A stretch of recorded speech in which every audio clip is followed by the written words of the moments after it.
नमस्कार, मी सुधाकर कवडे आणि आपण पाहतोय परफेक्ट न्यूज.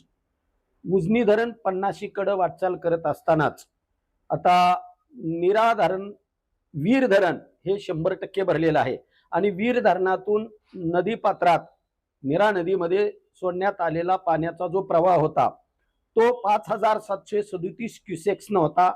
परंतु 11 तारखेला सकाळी 7 वाजता हा पाण्याचा प्रवाह कमी करून तो 1100 क्युसेक्स इतका करण्यात आलेला होता. मात्र नीरा नदीमध्ये येणाऱ्या पाण्याची आवक कमी झाल्यामुळं 11 तारखेला दुपारी 12 वाजता हा 1100 क्युसेकचा प्रवाह देखील नीरा नदीमध्ये सोडण्यात येणारा बंद करण्यात आला आहे. आणि त्यामुळं आता नीरा नदीतून सोडलेलं पाणी नीरा आणि भीमा नदीच्या संगमापर्यंत म्हणजेच नरसिंगपूर या ठिकाणी पोहोचला असतानाच पाठीमागून येणारा प्रवाह बंद करण्यात आल्यामुळं हे पाणी पंढरपुरात पोहोचणार का या बाबतीमध्ये शासनकता निर्माण झाली आहे.